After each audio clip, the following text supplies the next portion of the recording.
chapter. Today we are going to study about thin layer chromatography.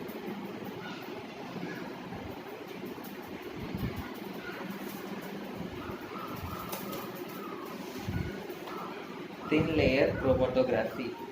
So thin layer chromatography la we will be taking one glass jar. Okay, we will be taking a glass jar.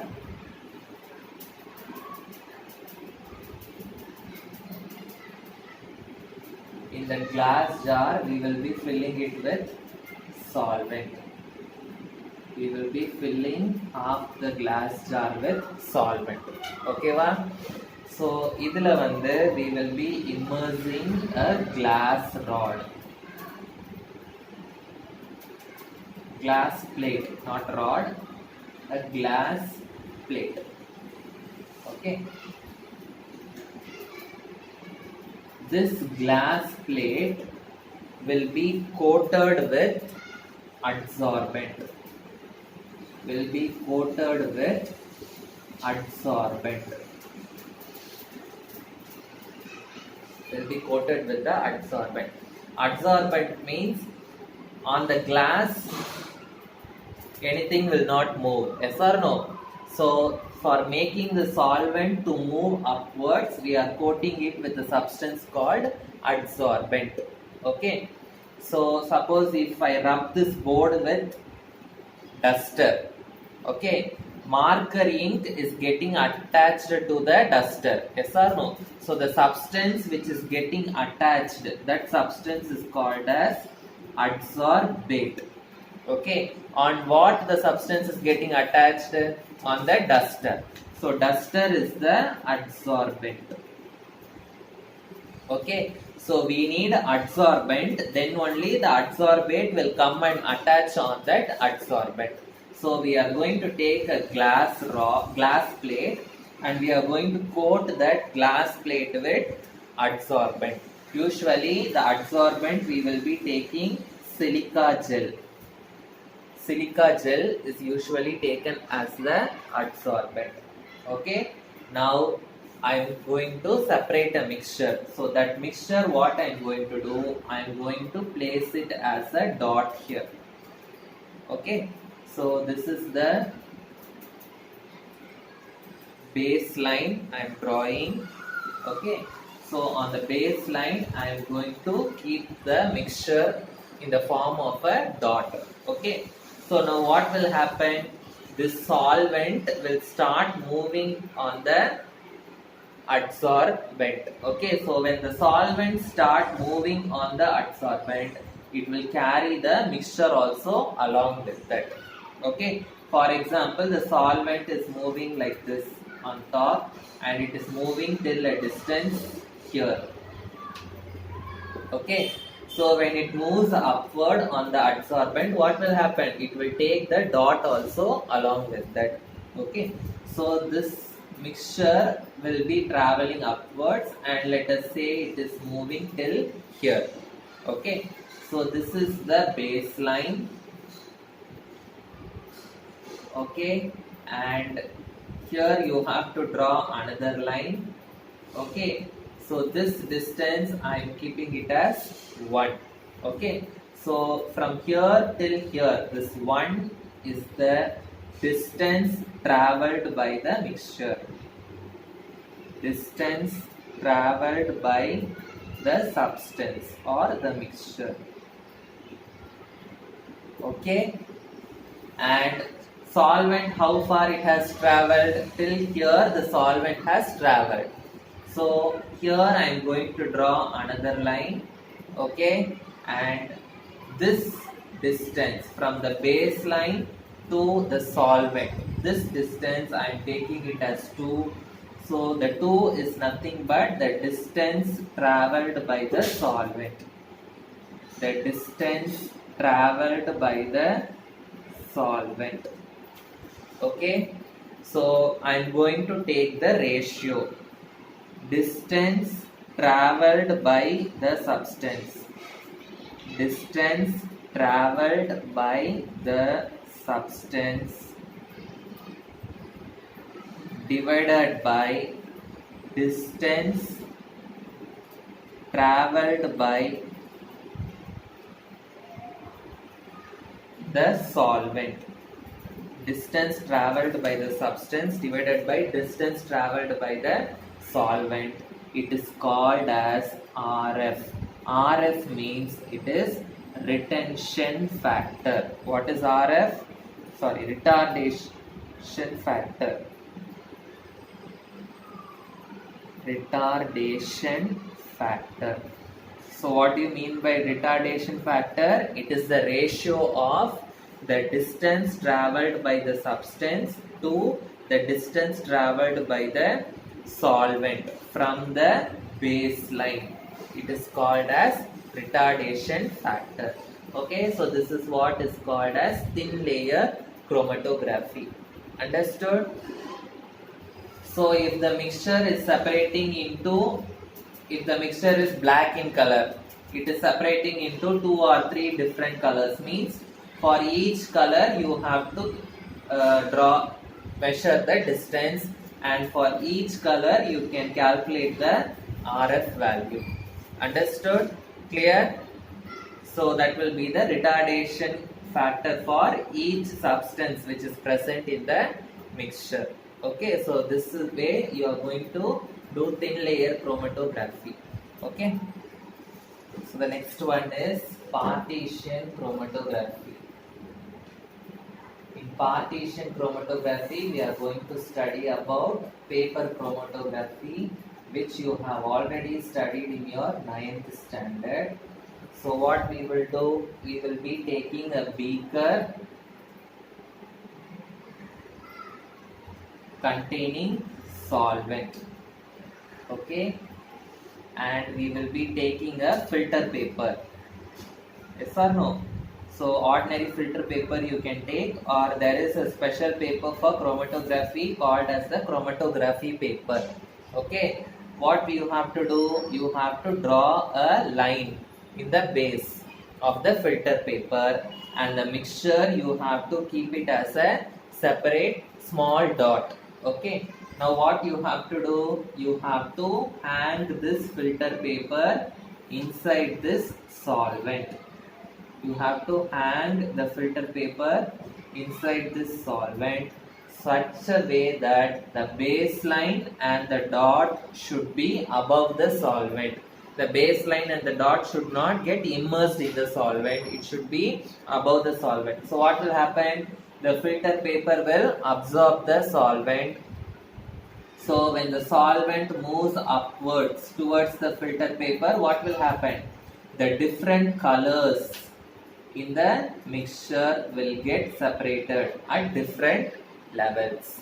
Okay, so the different colors in the mixtures will get separated at different levels. Okay, in this way you can find out what are the components which are present in the mixture. Usually it is used to separate the dyes from ink. Dyes from ink. So if there is a black ink, means only black color dye will not be present. Black ink means it is a mixture of many colors. So what are the colors present in this black ink, we can find out using the paper chromatography.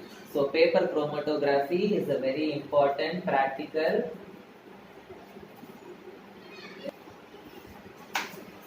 So this will, you will be doing as separate practicals in your 12th standard. Okay, paper chromatography is your practical in 12th standard. Here also in similar way, this will be the baseline. So how much distance the solvent is moving, that you have to mark. Okay, and how much distance each component is moving, that also you have to mark. And you have to calculate the retardation factor. What is the formula for retardation factor? Distance traveled by the substance. Distance traveled by the substance from the baseline divided by distance traveled by the solvent. Distance traveled by the solvent. Okay, so with this we have completed the purification of organic compounds. So what all we have studied in this lesson so far, you tell me? We studied what is an organic compound and the naming we studied. How to name the organic compounds, and then we studied the isomerism in organic compounds. Okay, different types of isomerism, and then we have studied about the different effects: inductive effect, resonance effect, electromeric effect, and hyperconjugation. Okay, and then we studied about the purification. In purification we studied chromatography, and before this we studied what? Distillation. Okay, distillation we studied different types, and then using separating funnel, and then crystallization, sublimation. So purification over. Okay, so the next one is qualitative analysis of organic compounds. So next slide heading. Qualitative analysis is there, quantitative analysis is there, and with that this lesson will get over. Okay, so this is a very big lesson.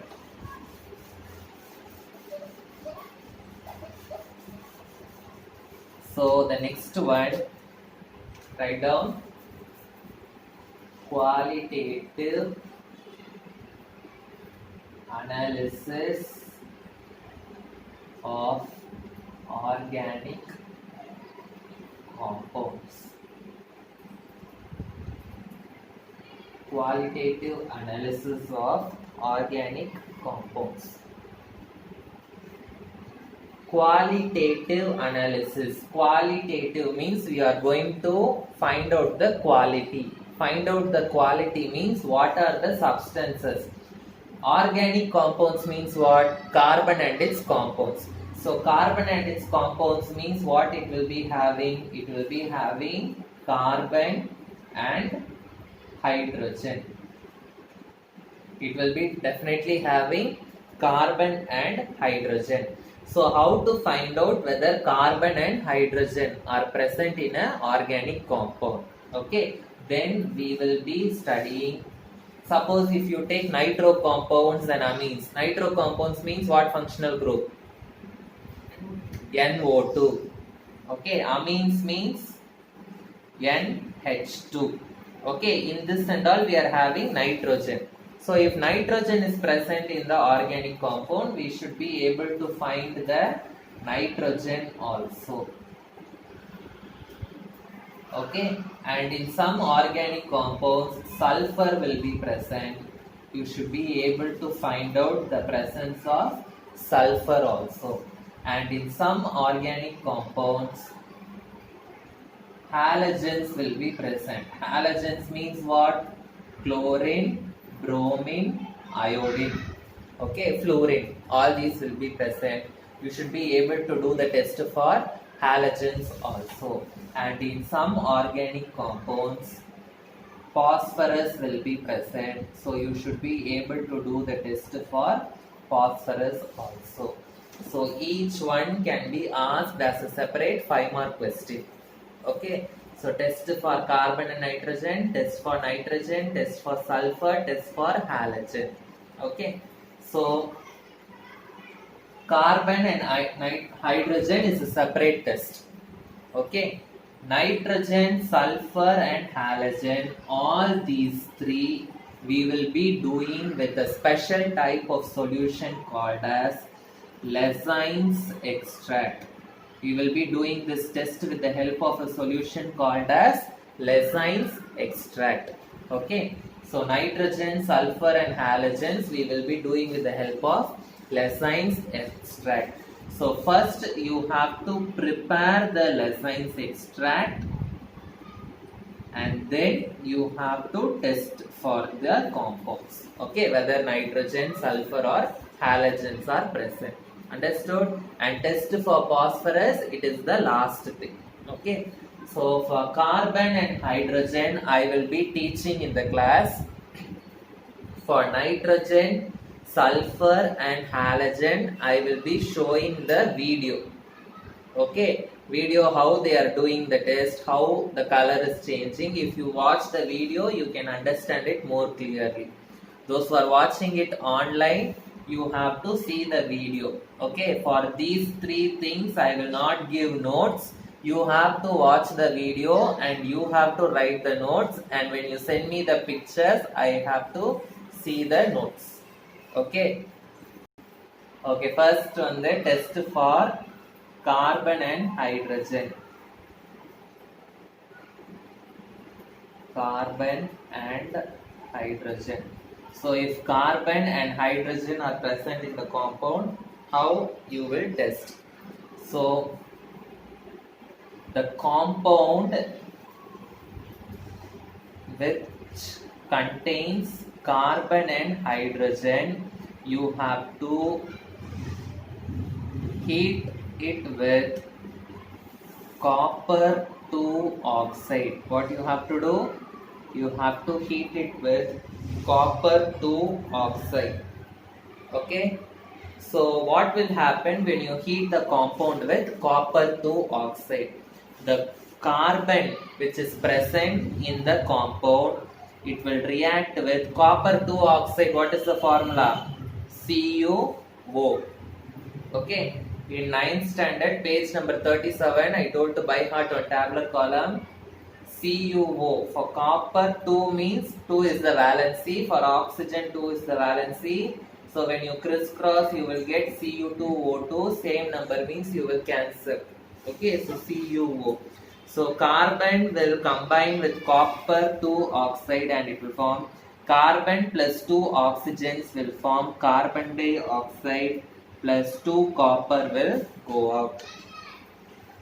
Okay. Similarly, the hydrogen which is present in the compound, it will react with copper 2 oxide.